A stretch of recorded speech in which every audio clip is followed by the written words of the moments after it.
pen and a pad and get ready for this awesome show today. All right, everybody. Hi. Just wanted to give you a little heads up. I hope you have your pen and your pad. I will say it again. My name is Jacqueline Kabah Harrison, and you have joined us today for A Queen's Roundtable Show, which happens I'm so used to saying every second and fourth Sunday, but it's every Sunday of the month with the exception of a holiday.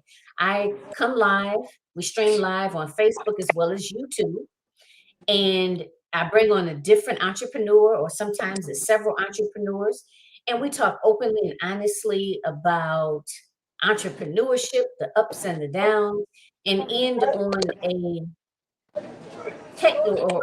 a knowledgeable tip, if you will, where we're sharing different tools and techniques that you can begin implementing right away to scale your business. Okay.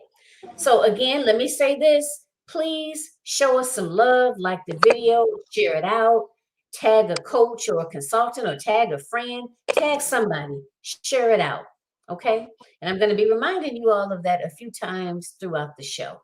And if you are joining us, please leave your comments. Allow StreamYard to there's some sort of permissions that you have to give to StreamYard in order to be able to make the comment and for us to see it. But definitely comment. We want to hear from you. And if you're catching a replay, let us know you are a replay viewer and leave your questions and or comments as well. All right. So without further ado, I am going to let my guest introduce herself. Well, hello, everyone. I am Dr. Theresa, known as the Peacemaker, coming to you live from Silver Spring, Maryland at Noir City. I'm in between films right now, but I'm so happy to be here. I'm originally from Fayetteville, North Carolina. I'm a U.S. Army veteran. I've been in education for 27 years, and I am the proud owner and CEO of TAM, Creating Ambassadors of Peace. My company, I coach individuals to live their best life, to discover their gift, passion, and purpose, because I believe that if everyone lives in their purpose, this world will be a more peaceful place. And that's what I'm all about, is having people live in their purpose and find their inner peace, which will bring peace to the world. Yes, absolutely, absolutely. Peace to the world, which is something that we don't talk about very often nowadays. So if you could just kind of dive a little bit into exactly more specifically about who you serve, how you serve them, and why is this important to you? How did you end up in the peace business? Okay, I served everybody in the entire world, specifically students, families, educators, business owners, individuals that are in college students, anybody that's looking for inner peace or peace in the world. And here's how I started all of this, campaign for no more violence. As an educator, in 2013, I was hired as a high school principal.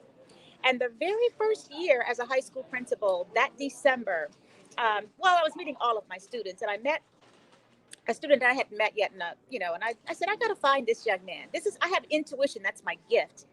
And I talked to this young man about his life, his gift, his passion, his purpose. He wanted to play football, and we had a great plan for him. And 2 weeks later, he was murdered. I went, oh my gosh, his life mattered. And that really crushed my students. It crushed me. I said, we have got to do better. This kid had his whole life ahead of him. And then the next year, I lost another student. He was beat to death in a park. I said, okay, we've got to do something. So we started a campaign for no more violence. One school, one community, one county at a time. We had a 5K run to promote nonviolence. We wore T-shirts and jeans, and the kids like to wear T-shirts and jeans on Fridays to promote no more violence. And then I was watching the news, and I said, "What? That street looks familiar." And it was my cousins. They were killed in their home in an inner city. And I said, oh my goodness, God, what am I to do? God said, Theresa, speak and write your message on peace. So I wrote a book called 16 Steps to Creating Ambassadors of Peace. And when I wrote that book, I realized this just isn't for students. This is for adults. This just isn't for middle school kids. It's for high school kids. This is for not just for schools, it's for organizations. Because when you don't communicate to your employees, or rather than retaliate, if you don't have compassion and empathy for people that you work with, if you don't have compassion and empathy for people you go to school with, what happens? Things can be very chaotic. So I'm on this mission to create peace in the world. And I truly believe that if everybody lived in their purpose, then they would be happy. And if you're happy, then there's no violence. There's no reason. So that's my big why is I lost too many family and too many friends to violence. And I think it needs to stop. Just look at the TV. Every other news article or news channel is talking about violence in the inner cities. Somebody shooting somebody because they didn't like their meal. Because they didn't like their meal, you bring out a gun? All of these irrational behaviors can be stopped. But we have to teach, starting at a very young age, children how to be peaceful beings. That's my thing. I think that everything starts with the family, that we need to raise our children to be peaceful. And anybody that comes in contact with children, educators, administrators, pastors, anybody that comes in contact with children, you got to help them. You got to help them become more peaceful.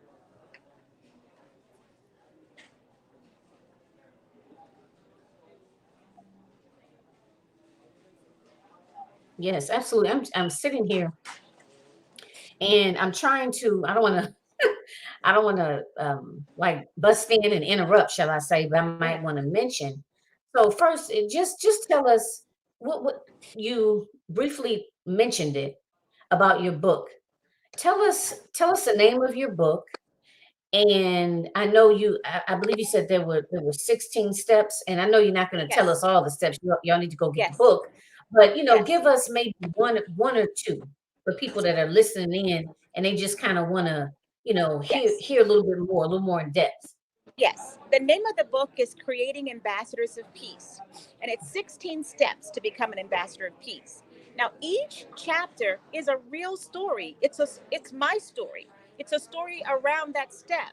When I talk about communicate, not don't retaliate, I talk about a story where I dealt with some kids that didn't communicate and they retaliated, and how I met them on the street. I stopped the fight in the middle of the street. All the cars were driving by, nobody was stopping, but I stopped. I said, "Listen, you're fighting your brother. You just punched him because you didn't like the way he looked at you at lunch. Do you know how serious this is? You can punch somebody in the head and can kill them. And so it's important to communicate, not retaliate. Now, the book is really also a journal. After each chapter, after each story, I have a reflection. So, what are you going to change to communicate, not retaliate? And then I have a quote by a peacemaker, Martin Luther King, or Mother Teresa, or Mahatma Gandhi, or me, Dr. Teresa, so that they can reflect on that quote. Because a lot of times our children aren't reading. They're not reading positive things. This is a positive book. This book is a skill builder. If you read this book, write your reflections, think about these quotes. And at the very end, I have a creed that I wrote with the 16 steps. And live by that creed, I'm telling you, you'll have inner peace and you'll be a more peaceful person. One of the steps is have compassion and empathy. Another one is attack the problem, not the person. I believe in peaceful protests. I think protests are important, but I don't think protest with violence is the answer. I think we need to protest peacefully. Another thing I talk about is serve your community and serve your community well. You are not serving your community if you're shooting up your community. This is where you live. People don't think about someone's cousin, uncle, brother, sister, or teacher that may be harmed by stray gunfire. We need to think before we act. And we also need to listen to people. So I have 16 steps, and behind each step, there's a real story and there's a real quote to help people to become more peaceful beings. It's available on my website, creatingambassadorsofpeace.com. I have a bookstore, and right now I have 6 books. By December, I'll have 9. And in every book, no matter whether it's a nonfiction or fiction book, I talk about being an ambassador of peace. I talk about what you can do to be a more peaceful being.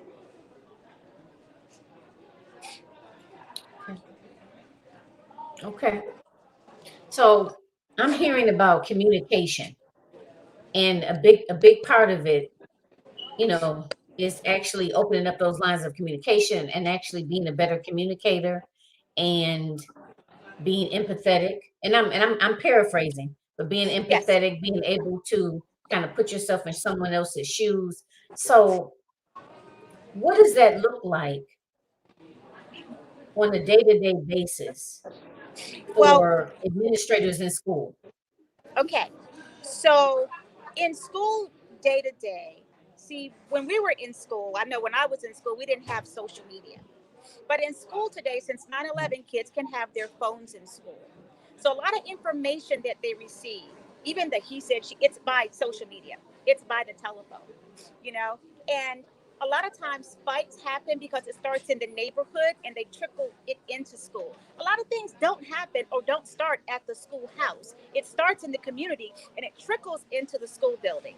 And so, what administrators have to do, I mean, most schools have, I guess some schools have peer mediators, but we really need to start teaching kids, and this is counselors and administrators, using our what we learned in school, our theories in practice to help kids develop skills. For example, an event happens, right? How'd that make you feel? And what did you do? And what did you do differently? Let me give you a good example. I had a young man that punched a window, broke it. And AP said, "Oh, you're going to get 10 days. You're going to be suspended because you just violated, broke school property, right?" I said, "No, no, no, no. Send the young man to me." So young man comes to me. He's really upset. And I just have him sit down and I just look at him. Calm down. "You're just going to suspend me from school?" I said, "I'm going to follow the code of student conduct, but you need to tell me what happened." So I listened to him. He told me what happened. Somebody was saying something to him. He didn't like it. Instead of hitting the guy, he hit the window. I said, "Oh, thank you for not hitting the guy because that would have been an assault and you were 18. That could have got you locked up." I said, "How'd that make you feel when you hit that window?" And he looked at me and he said, "Nobody has ever asked me how I felt." I said, "Wow, I want to know, how did that make you feel when you hit that window?" And he said, "Well, I was angry." I said, "But how did that make you feel? Did it make it any better?" He said, "No, ma'am." I said, "So what did what did you do?" He says, "Well, instead of hitting him, I hit the window." And I said, "What could you have done differently?" He says, "Well, I just could have just walked away without hitting the window." I said, "Exactly." I said, "But guess what? Hitting a window is not a 10-day suspension. You have to do restitution, but I'm not going to suspend you for not hitting somebody, right?" And I told him, I said, "Let me call your parent and tell them what happened. And then when you go home, you talk about what happened, okay? And not right now, but later on, I'm going to get you and that young man that was talking about you together. And we're going to resolve this issue, okay?" Then I went back to him about a week later with the other person, and we talked about what happened and how that made them feel, right? And that's how you resolve conflict. You just don't suspend them from school or make judgments because one person was, punching out windows. You have to really find out what the issue is, because if the issue isn't the issue, then the answer won't be the solution. And what's going to happen is you're going to continue to have repeat offenders, right? So what I did in school, I'm now central office, but when I was in school based, I did a whole lot of talking. I did a whole lot of communicating with my students and with my administrative team to let them know you got to find out what the issue is. Because if the issue isn't the issue, then the answer won't be the solution. Teach the children to be more peaceful, okay? And work with the families. A lot of times, families, they have a hard time with their kids at home and they need our support. I've been in my office plenty of times when a kid was yelling at the parent. I'm like, "Wait a minute, that's not happening. Not on my watch. You're not going to sit here and yell at your mother. Are you kidding me?" And then they'll calm down. But that's a problem. If you disrespect your parents, how are you going to respect your teacher or your administrator? You know? So it starts when you're very young, teaching children to communicate. It starts very young to teach them compassion and empathy. I talk about a time when I was 5 years old and President Kennedy died, and I cried. I didn't know President Kennedy, but I had compassion and empathy because I couldn't imagine living life without my father. Compassion and empathy are something that's learned like one, two, three, four, five ages. But if you don't have the capacity for compassion and empathy, oh boy, There could be some violence. There could be some problems later on in life. I think Dr. George Fraser said it best. If you don't value your own life, how are you going to value somebody else's, right? So we have to start teaching children to value human life. And I know school, we teach reading, writing, arithmetic, but we have to start teaching character education. We have to start teaching values. We have to start teaching passion and purpose. I think it's a hidden curriculum that most teachers, or some teachers, would do it very well. They make sure that when the kids leave their classroom, they have some sense of self, of what they want to do, or what they want to be in life. And that doesn't start in high school. That starts in elementary school. Everybody is born with a gift. I believe everybody is born with a gift. And it's up to the caretakers, the teachers, the parents to nurture whatever that gift is. You see, and when you nurture that gift and then they have a passion for it, oh my gosh, then they can live in their purpose and they don't have to wait until they're 63 to figure it out. It makes a lot of sense. So here's the thing. There's this Japanese philosophy called Ikigai, and it says, if you really love something and the world needs it, that's your mission. If you really love something and you're good at it, that's your passion. And if you're really good at something and you get paid for it, that's your job. That's your 9 to 5. But if you love something and the world needs it and you're good at it and you get paid for it, that, my friend, is your purpose. And I think every child, every person in this world needs to identify that in order to make this world a more peaceful place. And what's that terminology? You said it's Japanese. What's it called again? Ikigai. Ikigai. It's so funny because I've heard of that, and I think I heard it in the you know what, a movie, but I've heard of it. Yes. Okay, but I Makes didn't a lot of remember what sense. it. Okay, okay. So as I'm sitting here and I'm listening, and I'm thinking a couple of things. One of the first things that came to mind was when you were talking about in terms of the educators. I think one big way is to lead by example, right? If you Yes. are telling you want to teach effective communication skills and opening up and being aware of of your thoughts and how did that make you feel and empathy, all of those, right? Yes. I think that you can say it, but it's more effective you can say it, but for them to also see it, for it to be Yes. demonstrated demonstrated from the staff, because Absolutely. everything trickles down, right? In terms of management, you know. Um, Absolutely. yeah, so And, that was one thing I was thinking. and kids will tell you, oh, she disrespected me. We're talking about teachers. And a lot of times they're right. So listen, just because a child is 14 or 15 doesn't mean that you talk down to them. You need to listen to when they raise their hand and they have a question and you don't answer that question, that's disrespectful. There's no such thing as a stupid question.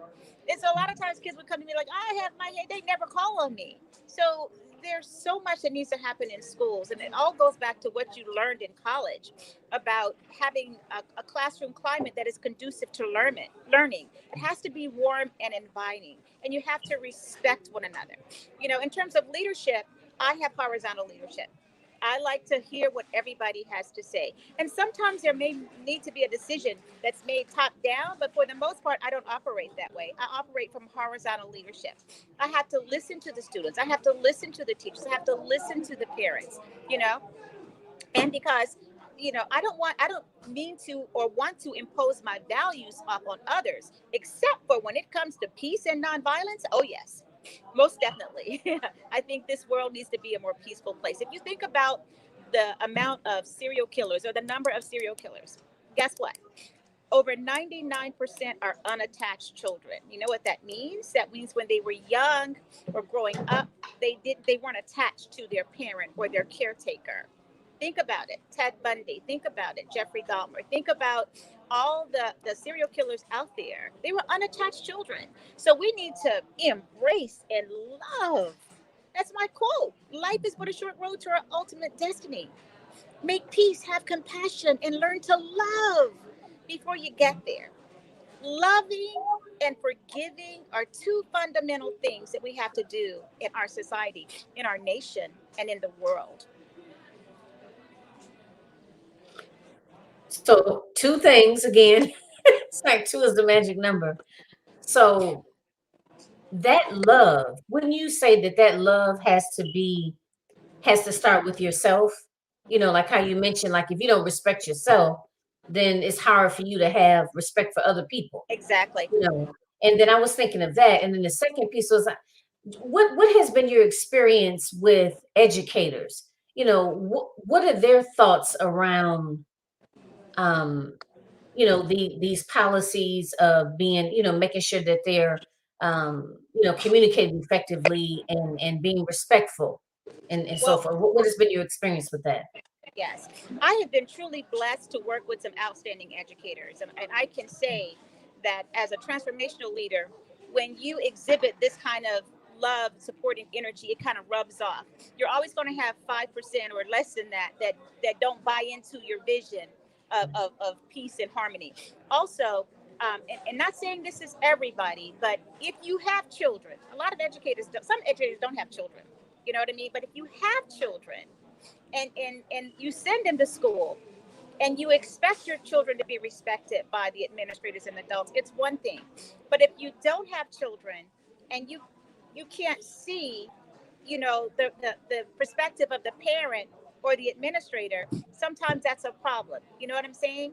uh, not all teachers, like teachers, their job is so difficult, and I've been blessed to work with some outstanding educators, but there's a few that don't understand because they've never had kids. They just had students but not their own children, what it's like to raise a child, send them to school, and pray that they're going to get the best education possible in schools, be it public or private.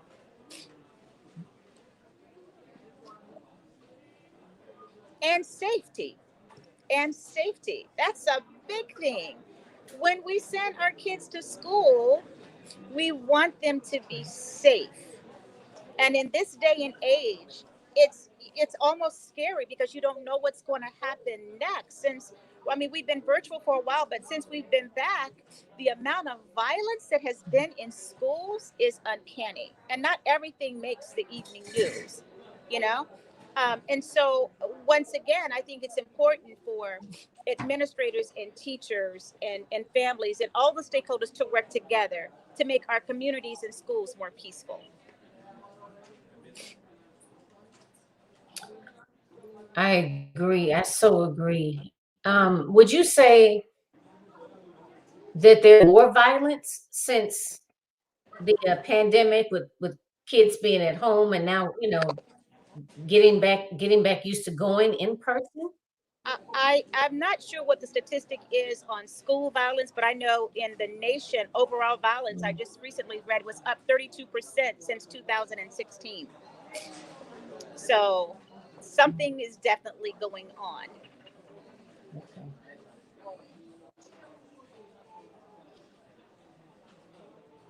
Okay. Hmm. So, in terms of the parents, I mean, I know we always talk about things starting at home. And I'm pretty sure you've heard from staff. I know I've heard it many times. I'm a social worker, clinician, and I, know some social workers that work in school, work in the schools. They're school social workers. And they get feedback from the teachers. Of course, they work closely with the principals and the educators and everybody, the whole team that does early intervention and so on and so forth. And I often, everything starts at home. It's like you might be saying, one thing now, but like what are they seeing in their home or what have they been seeing? You know what I mean? So if you have a parent that's raising a child and they don't know how to effectively communicate, you know what I mean? Or they don't teach them the first thing about empathy. And if people know better, you think typically, right? If people know better, they do better. So let's just say if they don't know any better, That's right? why So what school do is you, so I don't important. know what to, That's why school is so important. So here's the thing. A child, like I told you, I'm a believer in Eric Erickson, a developmental psychologist, that the child needs to have these 5 virtues before they start kindergarten: hope, will, purpose, competence, right? But here's the thing. If a child does not have those virtues, they can learn them in school by You said they giving them, can or they cannot. can, yes, they can, by giving them something to do, find out what they're good at doing. In kindergarten, it could be they're really good at cleaning the board. And at home, they may be a hot mess, like messy room, whatever. But when you come to school and the teacher says, Theresa, can you clean the board for me? Yes. And Theresa's cleaning the board. Oh, you did a great job. You know, um, high school. I had a high school student that I didn't have will. He just figured, I can't do anything right. I mean, I'm not going to do well on this test. I said, well, who told you you couldn't do well on this test, right? What is it that you really like to do? And he says, well, I really like tennis. I said, well, can you play? He says, well, I can play, but I'm not really good. I said, how about if I got you a tennis instructor? Let me talk to your mom. I have a friend who's a semi-professional tennis player, and he has free clinics. So what if I connect you with him? You do that for me? I said, of course. Let me talk to your mom first. So I talked to the mom, and I said, your son really wants to play tennis. I have a friend that, has this nonprofit, and he can get him a tennis racket and teach him free lessons. And, I think that'll be really good for his self-esteem, right? Because right now he's feeling he can't do anything. What if he becomes an expert tennis player? That's going to be really good, because what happens is people that are great athletes normally do well in class as well, right? This boy, after 1 year of tennis lessons, he ended up getting a scholarship to play tennis in college, and his grades went up. But this is a classic example of someone who was 17 years old, who did not have will, and just learning how to play tennis boosted his self-esteem, went on to go to college and play tennis in college, right? So we need to find out, what is it that they're really good at. I'll never forget another student of mine, uh, young lady. Oh my goodness. You don't know, you got to find out what the story is behind some of these children. This girl was expelled from school. And you can't go back to school if you got expelled for punching an adult, right? So they sent her to me. And I always took them. You could not take them, but I would never turn down a kid. So I went to, I said, what is your name? And she wouldn't tell me her name. So her father said her name. I said, I didn't ask you, I asked her. And he said, well, she hit an adult. I said, well, she's not hitting me. Once again, that was my intuitive. I knew she wasn't going to hit me. I said, can you step outside for a second? So she stepped outside, and I looked, and I sat next to her. This is prior to COVID. And I said, tell me something. Who hurt you? And she said, oh, how do you know? I said, hurt people. No hurt people, right? And then she told me the whole story. I said, well, did you tell the principal that expelled you from school on why you punched that man? And she said, nobody was listening to me. I said, girl, let me tell you something.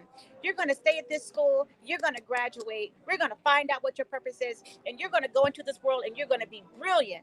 That's all she needed to hear. She graduated. She joined the military. She's in the military now, and she's doing extremely well. You see where I'm going with this? We got to talk to teachers. We got to talk to students. We got to talk to families to find out what it is that you are really good at. What's your passion? What's your gift? So that we can determine what your purpose is, so that you can go into this world and be the best version of you, to live out your divine assignment. But let me tell you something. If you don't find out early on, or even later in life, what your purpose is, you're going to die miserably. I wish I had done this. You're sitting sick, about to go away. I wish I had did this when I was 20. Oh, I wish I had traveled the world. I wish. You have to find out what your purpose is. I'm telling you, if you find out what your purpose is, it will lead to inner peace. It will lead to world peace. It will make you happy, not only happy, but prosperous and abundant. And guess what? It's not for you. It's for everybody else. Your divine purpose is all about the serving of others. I know what my purpose is to make this world a more peaceful place. I know my passion is serving others. But my reward is I help other people maximize their potential academically, socially, and emotionally. And that makes me feel good. Job well done when I get to heaven. Okay. So, yes. So, Dr. Theresa, I'm sitting here and I'm wondering, what do you think is the correlation between maybe, doing a sport? I know you mentioned, I think you said earlier that I know you made the connection between the young person playing tennis and, and or some sort of sport or activity or something. What do you think that connection is? Why do you think that if they're good at, I don't know, playing tennis, that they'll be better at school?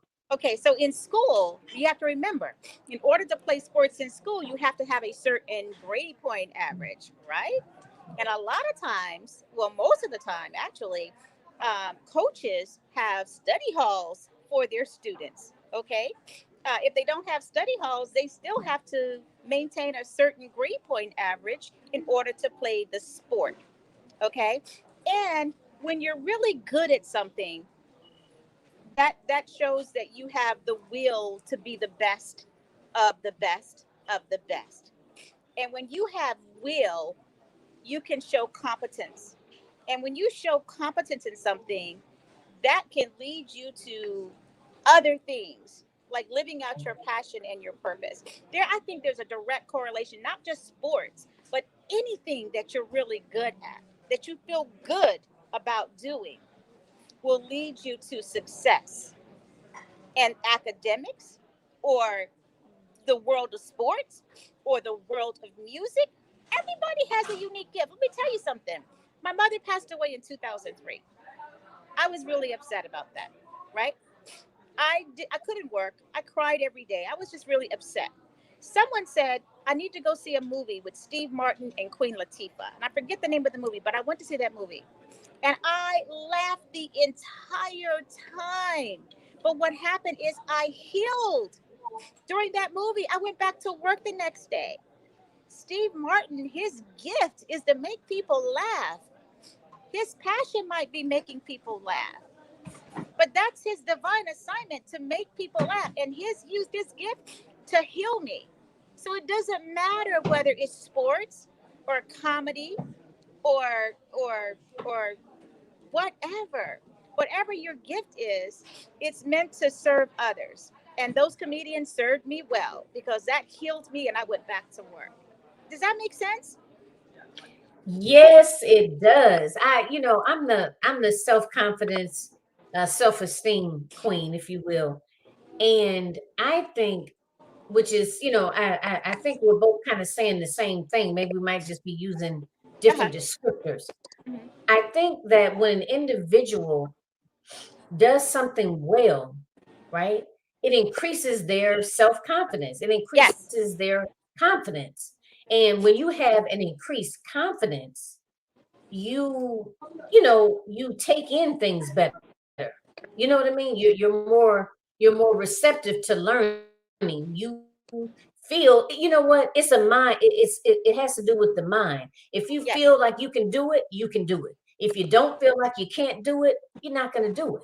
And Right. and I think when someone is allowed to excel in something that they enjoy doing, and and that's the ultimate, because sometimes you have instances where people are really good at something, but they'll tell you, I don't want to do that, or I don't like it, it's not fun for me, it comes easy for me, but I don't enjoy it, it doesn't make me feel rejuvenated.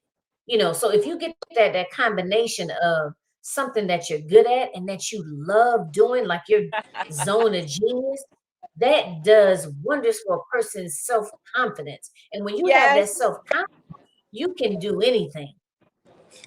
That's my coaching program. That's my business. This is what I do. I have a 5-step formula and I'm working with a couple of people now. Number one, I help them self discover who they are. Who are you? Not what you wear, not your job, but who are you on the inside? The On the second step I inside. say is find out what is it you love. Not what your mother wanted you to do, go to law school, be a doctor. What is it that you love to do? Right? Then the third step is develop a blueprint for whatever it is you want to do.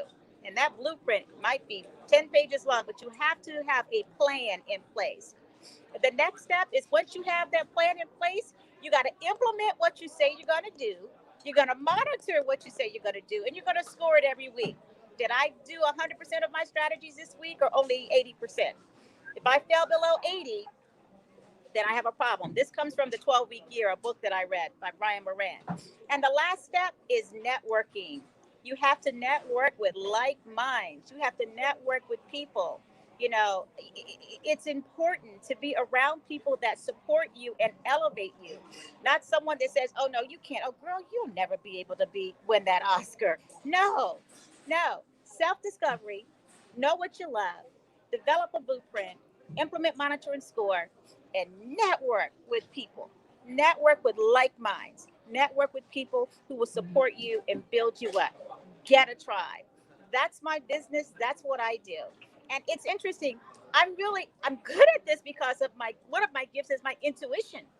So even before I meet somebody, well, actually, when I talk to them, I smile because I already know who they are. I'll never forget. It was in one of Dr. Wood's class. She told us to meet 4 people that we didn't know, and I'm always led by a divine spirit to who to call. And I call this one person in particular, and I talked to her about maybe 15 minutes, and I said, "Tell me something. What's your gift?" And she just said, "I don't know." I said, "Yes, you do." And she said, "Oh my God." And then she told me, and then I said, "Okay, so what's your passion?" And she said, "I don't know." I said, I said, "I know what your passion is." And then she said, "You do?" I said, "No, you're going to tell me." And she told me, oh my goodness, this girl right now is publishing her first book. She's going to do extremely well. And I'm her benchmark. You talk about implement, monitor, and score. She always calls me at the end of the week to say, "Hey, I did this. I said, "Boom, you got it." You know what I mean?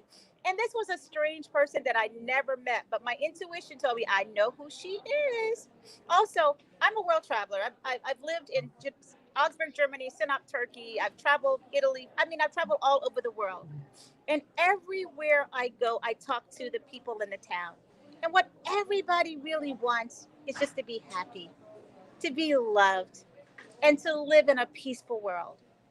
And that's another reason why I do what I do. You know, I want people. I had the best time in high school. I've had a really great life. You know, I am 63, about to be 64 years old. And I feel like I'm just peaking, you know. Um, but I really, when I leave this earth, I want everyone to say, that was a peacemaker. Job well done. Like, she served others and she served them well. Everything, it's not about me. It's about making this world a better place. Yeah. You know, as I'm sitting here, and my primary audience is women.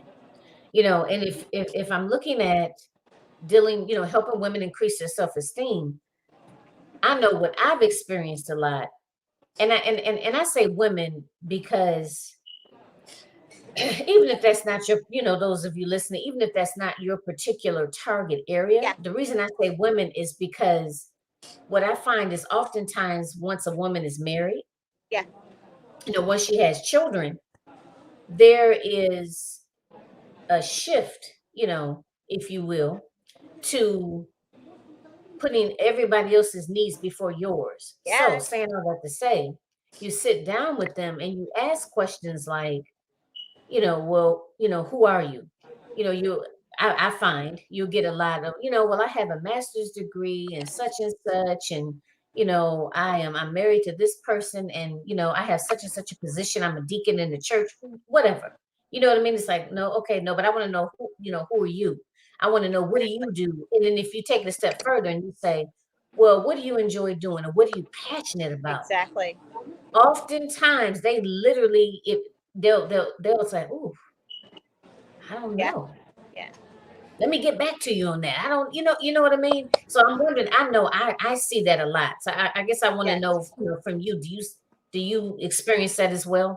I do from time to time, but that's mostly women who are defined by who they're married to, or defined by their relationship with X, Y, and Z, or defined by what their children are doing in school.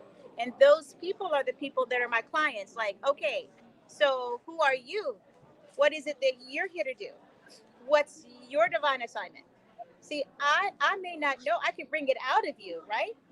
But if everyone realized, and you've got to, whether you're a mother or a grandmother or a wife or a girlfriend, they might have their own identity, the people around you, even your children, they're going to grow up and they're going to go away and they're going to get married and live their own lives. And then you're going to be said, okay, I've been here for 18 years and I'm unhappy in this marriage, or my kids are gone, and what do I do next? Right?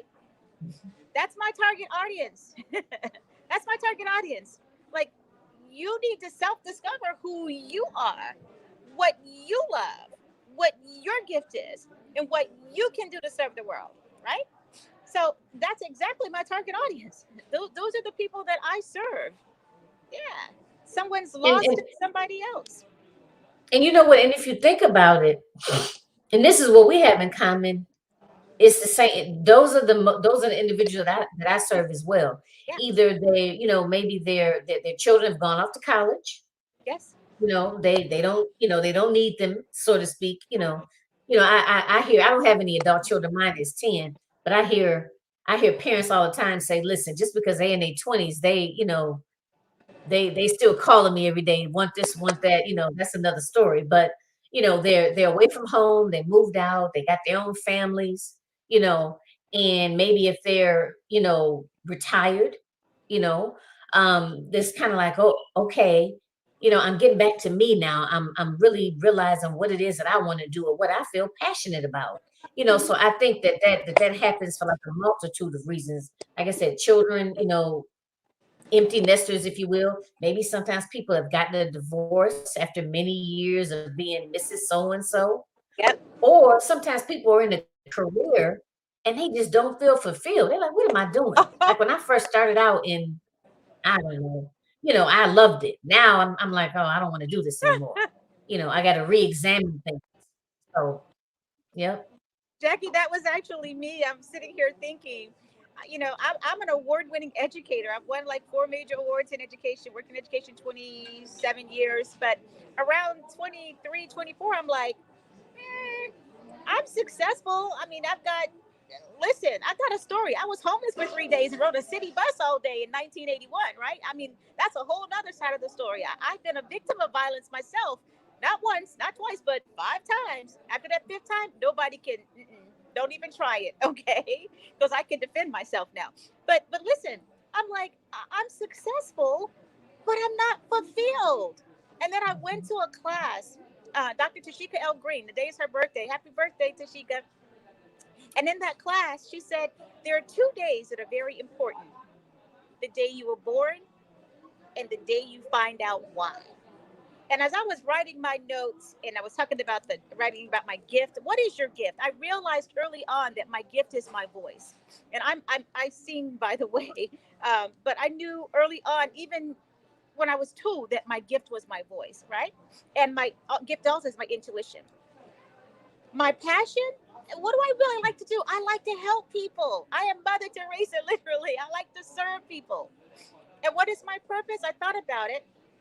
And I said, what have I been doing the last 2 years? This campaign for no more violence is creating this world a more peaceful place. So in that class, I learned my gift. Well, I said it out loud, my gift, my passion, and my purpose, right? And now, just now, and this was actually 4 years ago, I feel not only successful, but fulfilled, you know? So being successful, having the nice home, the twin Mercedes in the car, in the garage, that's nice. But to be able to be happy, successful, and fulfilled is a whole nother level. And I didn't get fulfillment until I started speaking and writing on peace. You know why? Because that, my friend, was my divine assignment, and I hadn't fulfilled it yet. So it's not just getting the job and getting paid, it's getting the job that's going to gain you success and prosperity, but also fulfill you as well. So if you're in a job and you make a lot of money and you're not happy, that's not your job. That's not your purpose. You have to be fulfilled in order to get that inner peace. In order to be able to serve others, you have to have that inner peace, right? So I'm glad you said that because I was in that space as very successful award-winning educator, but not fulfilled. And I can truly say now, oh yes, I'm fulfilled, and I feel good about the work that I'm doing. And you know what? It comes up all the time, Dr. Teresa. I mean, this very conversation, or certain aspects of this, but it's still the same conversation, which is like you said. We were. I mean, I just turned 50, but I think individuals maybe 40 and up, Mhm. probably know that when we were younger, we were told go to school, get a good education, and get a good job. Yes.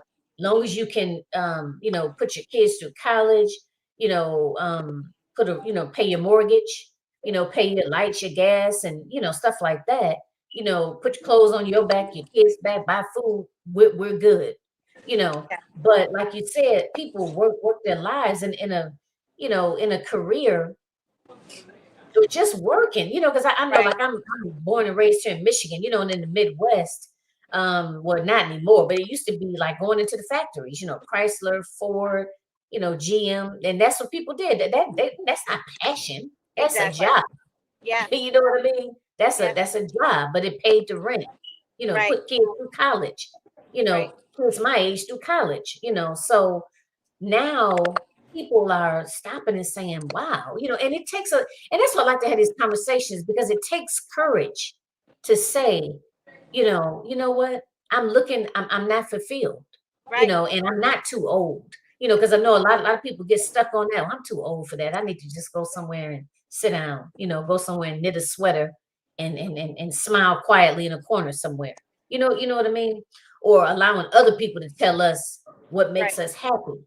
But Right. it's like a lot of us now are saying, I'm not happy, you Right. know, and really taking the time to try to figure out what makes them happy. Right. And I'm with you. I think a lot of times people know, but it's been tucked so far back in Yeah. in in, in the closet or on some shelf that it done got dust Right. on it. You know what I mean? So a Right. lot of times people know. It's just a matter of letting them bring that out and feeling okay with it and to Yeah. be able to move forward from there. Yeah. But like I I, I know was I was born. Dr. Wayne Dyer, one of his quotes. Yeah. Oh, I'm sorry. Go ahead. I was born in the 50s and raised in the I know it's a 60s, little and bit of that was lag. during a time when children were seen and not heard. So I never really talked about my life aspirations. In fact, I was very quiet. I was somewhat of an Mm, introvert. I called myself an extrovert in the closet. And it wasn't until I left home that I realized that I wasn't this quiet child, that I wasn't an introvert, that I was an extrovert. And once again, I was singing when I was 2 years old. When I was a Girl Scout, I quieted a crowd of like 300 brownies at Fort Bragg for a camporee because the lights went out. And they said, Find Theresa, have Theresa sing. And I sang a song by Michael Jackson, and the hush just went over the audience. Like it was just crazy. And then when I joined the military, what did I do? I sang in the Ninth Division Soldiers Chorus. I worked in military intelligence. I was in all of the talent shows. So even though I ended up being an educator and a writer and author and speaker, I've always used my voice as I always knew that my voice was my gift. And now I'm using it in speaking and writing. You know what I mean? But mhm. getting back to the family dynamics, it's very important now that we don't shut kids up, that we allow them to speak, that we allow them to talk, that we nurture their gifts, that we nurture their passion, and don't wait until they get to high school to say, okay, what do you want to major in college?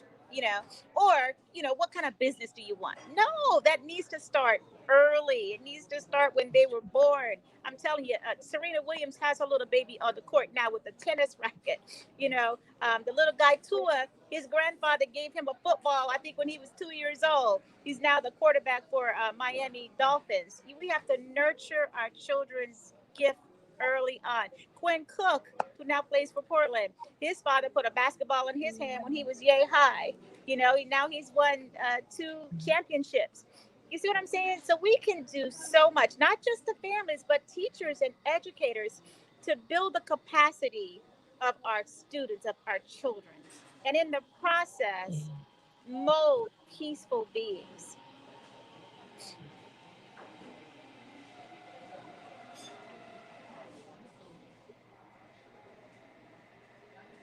I can't hear you. I'm again this, I knew this was gonna happen, Dr. Teresa. This is an awesome conversation. I I really love it. oh, uh-oh. I didn't mute I hear myself. Can you hear me now? I can hear you now. Yes.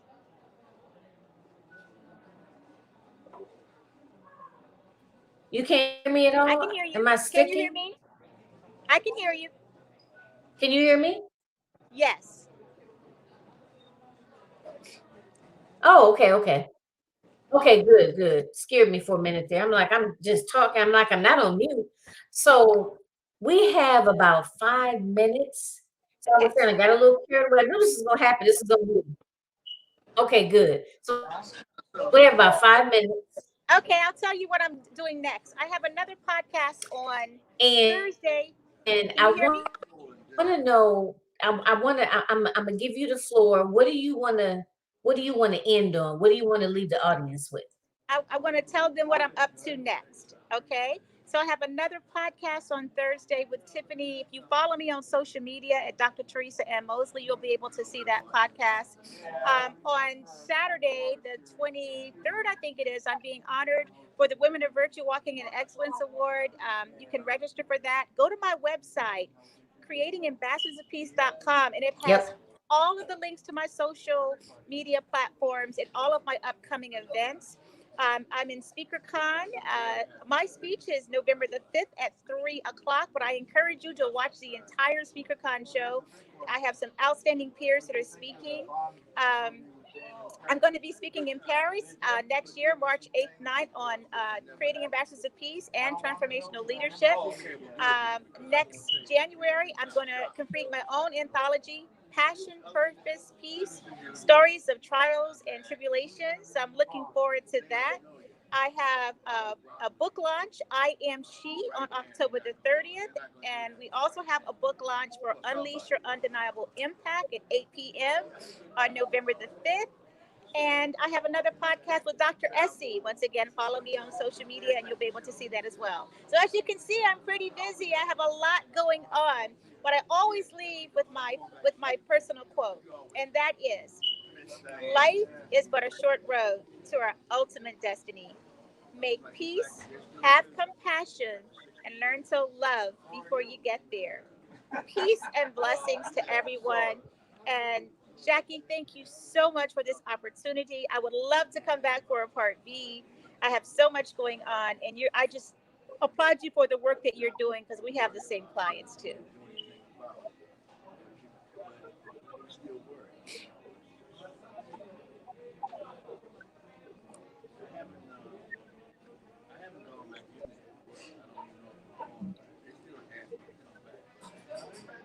Yes. Thank you so much for coming on the show. This has been so awesome. Be the last time that we'll collaborate together. I know I got to get in line. I got to put my bid in because you book up. So we're so honored to have you here on the show and sharing your knowledge and your expertise. So as you guys, ladies and gentlemen, can see, please share the video out, tag a friend, a relative, a business associate, and also make sure you go to her website because as you can see, she has multiple things going on. And that way they can find out everything, right? Right. Go directly to the website. What is it again? One more time? Creatingambassadorsofpeace.com, all small letters. Okay. So you got that, ladies, gentlemen. That way you can follow her and you can get on her email list and you can be alerted and know, where she's going to be and what she has coming up next because it's a lot. It's a lot to keep up with. I'm sitting here and I'm like, whoa, I can't, but I follow you. So stay in the loop, everybody. So thanks again for joining us for A Queen's Roundtable Shows. Happens every Sunday at 3 p.m. Eastern Standard Time. We stream live on Facebook as well as YouTube. And as you can see listed there, we are on the Women Win Network, which is all about women's empowerment. And you can also find us on Anchor and Apple Podcasts and Spotify. So stay tuned and definitely follow me and get on my email list as well so you can see and see all of my awesome guests. So thanks again, and I'll talk to everyone again soon. I'm sitting there and you had to watch about 30 minutes of previews.